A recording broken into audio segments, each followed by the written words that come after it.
don't want to hire a bunch of people that have to babysit because they don't know what they're doing, or you don't know what they're up to, and then you get a bunch of phone calls, and you have to go here, go there. I don't want any of the headaches. So it's easier just to keep a smaller team and stay lean, and to, just get the work done. Yeah, sometimes we have to work a little late, but some days we get done early. So then I let them off, and so it works out for the best. Welcome to the Landscape Cafe and part 3 in this series. Brought to you with support from Fort Myers Garden Service, maintaining and protecting business and residential landscapes. Visit fortmyersgardenservice.com or call 239-990-7494. I think definitely this upcoming year I'm going to purchase one of those custom trailers where they have a platform on the front where I can put I have a stand-up mower, and I have their Mulchmate cart, the Mulchmate Cart Pro. And then, so I can pull that up there, and then it's got a big dump trailer behind it. And this is all one trailer behind it. It's got a big dump trailer behind it with tall walls. And you can fit, I think they said like 12 yards of mulch in it, something crazy like that. But yeah, I think I'm going to buy it this upcoming year, man. I'm really excited about it. It's really expensive, but I've been trying to save some money, and it might be a good investment, just because I'm trying to have better quality employees, pay my guys better, but have less of them, because it's hard to manage people and manage them well. They take a lot of energy, and as much as I love people, man, they're hard to take care of. Yeah, definitely. And like one of the mulch bay is not just for mulch. They do rock. You can fit brown river slicks through that thing. You can do all kinds of things. It's not just for mulch, man. There's all kinds of things you can run through it. So that's another good part about it. It's not just for mulch. You can run basically anything out of it. So that's nice about it. Oh, really? You can run more than the mulch through it? Yeah. If you go like on his Instagram or go through his website and stuff, he'll show you that you can run. Dude, they run like 5-inch rock. They run all kinds of stuff through it. Like, it's not just for mulch. You can do all kinds of rocks. They run topsoil. They run everything through it. Wow, that kind of changes the game. I was thinking, just for my mulch applications, if it broadens up to stone as well. Whew. Yeah, no, it'll do Brown River, it'll do all that. It'll be able to run through all that. Dang, that's crazy, man. Now I'm gonna start calling you a salesman for them. Now I'm really excited about it. You said it. Yeah, because I've looked into it. Because what I'm trying to, with the truck shortage and stuff right now, finding what I want. I'm trying to get an F550 with a switch and go body on it, to be able to switch out the bodies and stuff. And they run a switch and go dump bed with the Mulchmate on the switch and go, where you can drop it off with the dump bed, and it'll sit like a scythe and stuff, and you can drop the whole container off with the Mulchmate on the back, and you can run everything through it. You don't have to have a truck sitting there. And then you can use the other beds for other things. You ever heard of the switch and go? No, tell me about it. That's awesome. Yeah, so the switch and go basically it's basically like, the garbage trucks that run the winch system and stuff that goes on the back. So you get the hoist system. So basically, if you order like an F550 with a cabin chassis, you don't have no bed on it, you go into the switch and go. I think the closest dealer here is like Naples, and you can go down and they'll put the hoist system and all that. And they started off, when I was looking at them about 3 years ago, they only had a couple. You could get like a dump bin, or if you want to run like dumpsters, they have that. If you want to run dumpsters off of it, they had like a flatbed, a sprayer body, and something else. But nowadays they have where you can run like flatbed that have the landscaping bodies, where you can run the mowers, and it has all the racks for the weed eaters and all that on it. You can switch it out to a dump bed. You can switch it. Like I said, they have the Mulchmate switch body where you can switch it, have the Mulchmate on it. But there's a couple other ones, but yeah, it's called switch and go. You just go down. I mean, it is an investment up front, but you have one truck that can turn into like 10 different trucks. So you only have to purchase one truck, and you can run all these different bodies off of it. That is crazy. That sounds awesome, man. I'm an equipment junkie. I love talking about them and buying them, especially because then you get to use them. But that is so yeah, definitely. But like I said, yeah. yeah, definitely if you like just running different crews and you just need to be able to dump something off at one site and pick it up and go do something else, but you just change the bodies out. Don't quote me, but I think the hoist system, to have it installed is like 18,000, and then the bodies are like anywhere between 4,000 to 6,000. But once you have the body, you can buy as many bodies as you want. You can switch it in and out as you want. It's just like on a wind system, and you pull it up on the truck, and I think they're up to like 20 different body styles that you can have for different applications now. Holy cow, man. I love the innovation that's coming to our industry, man. There's so many things that are automating systems and making things easier. And because, man, what we do is hard. It sucks, honestly. Some days it freaking sucks. Yeah. When you're wheelbarrowing, 10 yards of rock in a day. I mean, by the end of the day, you're beat. And, it's good, it's fun, and some days are enjoyable. But, I mean, some days during the middle of summer, it can suck sometimes. And to be able to have these innovations that they're bringing to our industry, man, it just makes it takes a lot of the suck out of it, I guess is a good way to put it. It makes it a lot easier to come to work and know that you got this asset that's going to be able to pull some weight for you and make your day a little bit easier. Do you think you'll end up buying one of those trucks? Oh yeah. I've been saving for, like I said, I've seen it GIE 2019, and then I've always one-on-one, so I've really been looking, have a little bit of money saved up and stuff, and I've really been looking, but it's just hard to find a 550 or Ram 55, something that size. I mean, you can even have, I think, as long as you have a cabin taxi, I think you can run on like any size truck. It'll go up to like even bigger size, international, that size trucks and stuff. But I'm just looking to stay just in the pickup truck, to stay under 26,000 pounds, so you don't have to worry about all the CDL and all that stuff. But it's just hard to find something that's not $120,000 that they want for trucks nowadays. It's hard to find something that's at a decent price to be able, to make it worth it. But yeah, I'm trying to get it. But yeah, I plan on trying to mostly get it next year. Like that's what I'm trying to. That's one of my goals, to be able to get one for next year, because it just helped tremendously, being able to move different things, being able to do different applications, with the vehicle and stuff. And you can still tow with it. You can still do all that if you want. That is awesome. That is so cool, man. I want to switch gears a little bit and talk about kind of the hurricane. How did the hurricane affect you personally, or your family, or your team members?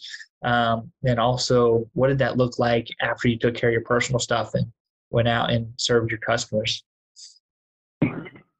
Yeah, so basically, the hurricane, the couple days before the hurricane, when it first came out, the track, it showed us, going over top of it. So then, a few days later, it showed it moving away, and then showed it going up to North Florida, like the Sunday before.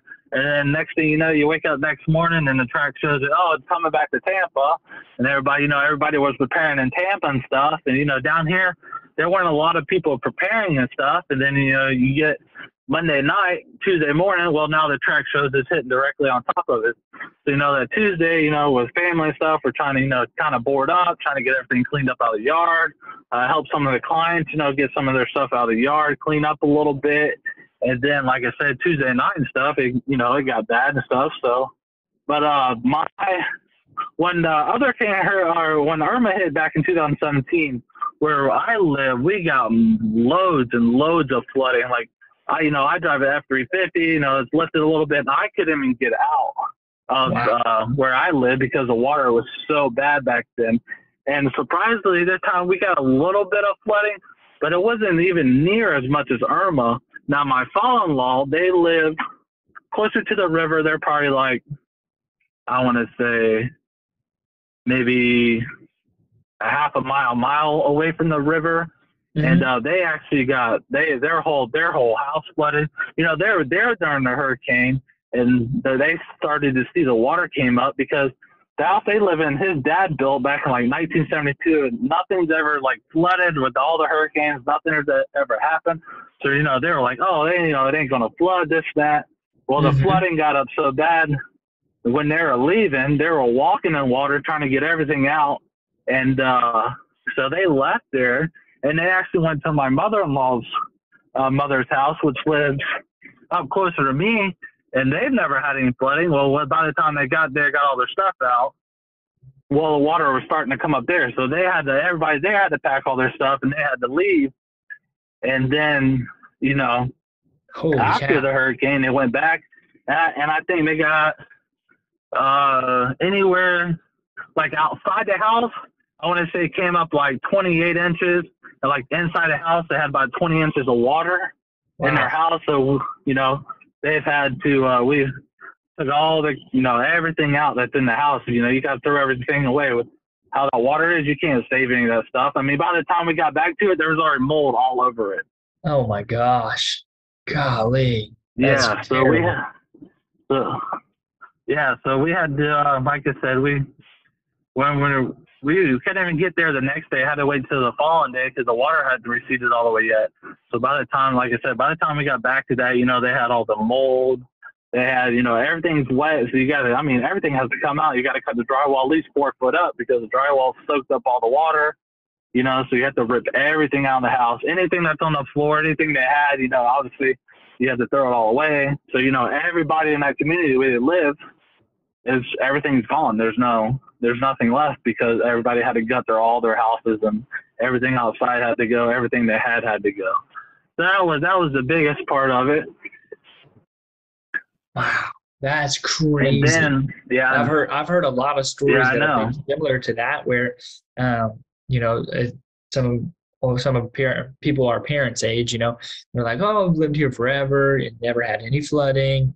Irma, they said big storm surge. There's going to be, all the houses on the river are going to flood, and it didn't. And so I think that gave a lot of people a feeling that, okay, they're saying that again, same things that happened with Irma, although we did get a ton of flooding at Irma. That was terrible, but we didn't have the specific storm surge along the river. I think that people like your family that you're describing, they were like, they didn't expect it at all. So when it happened, I think they were mind blown. And that's scary, man. It is totally scary. I've heard a lot of people say. Yeah, I know. And you see a bunch of the stuff, you see all the pictures and stuff, all these hurricanes that have came through the last, like Charlie back in the day, all these hurricanes, and like places like Sanibel, St. James City, stuff like that, you've never seen them flood like it did during this hurricane. Like they've never seen anything like it. So it's just crazy to see how each storm is different and what it does to the environment. Absolutely. It's totally devastating. Yeah, then I have a couple. Oh, go ahead. No, you're good. I was going to ask you about your client. So what did that look like for them specifically for your services? Were they calling you right away, or what did that look like? Yeah, there was actually not a lot of people weren't calling because they didn't have a lot of damage. A lot of people, they were just in shock. They didn't realize what the storm was going to do. So, they weren't worried about, cleaning up. A lot of clients weren't worried about cleaning up, doing all their windows, doing all that stuff. But a lot of people didn't call right after the storm. It was like a week or two before people really start calling because people were just in shock that, how fast the track changed and how fast it came, to hit us and stuff. So there wasn't a lot of people, but I have a couple clients that live on the water, like in Olga. I've had a couple clients, and one of them lives right on the river, right before the locks. And their house, it pretty much, if you stand on the seawall, their house is probably another 8 feet up in the air, on dirt. And their house got another 4 foot of water in it. Wow. Holy yeah, cow. I think the river came up a little over 12 feet down there at the locks when it was pushing all the way back up. And she, like I said, she's 1 or 2 roads from the lock. So when it hit that lock, they had nowhere to go. So it just went up from there. And they left. They went to the other coast and stuff. And when they got back, yeah, they had and they just, they've had the house for a little bit, but they just redid the whole house.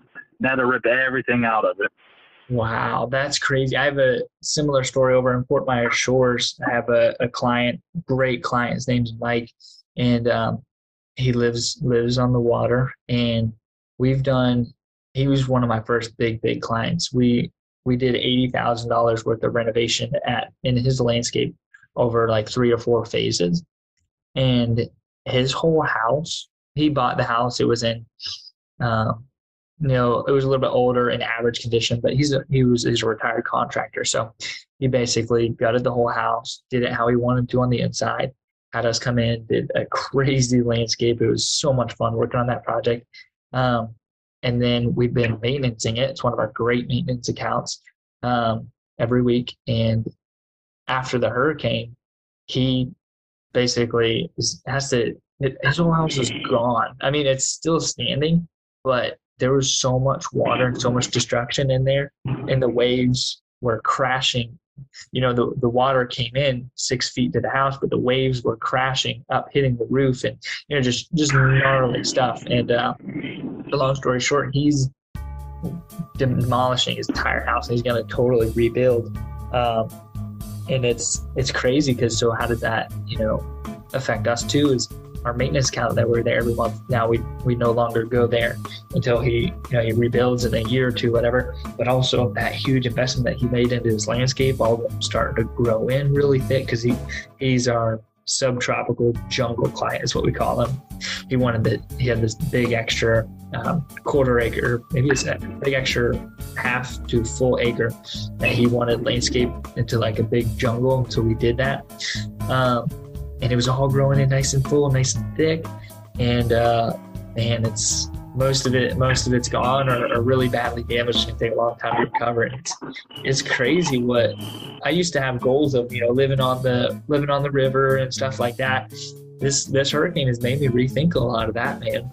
Yeah, a lot of those clients, have money and they can rebuild, but it's going to be a 2 to 3 year inconvenience for them, and they're going to be displaced. This was really a traumatic storm. The Landscape Cafe is a production of Pure Landscaping and the Niche Podcast Network. Learn more about Bailey, Katie, and the team by visiting purelandscaping.com. You can find us anywhere you listen to podcasts. And don't forget, the best place to rate or follow the show is at thelandscapecafe.com. We hope you've enjoyed this episode. Stay tuned. There is more to come.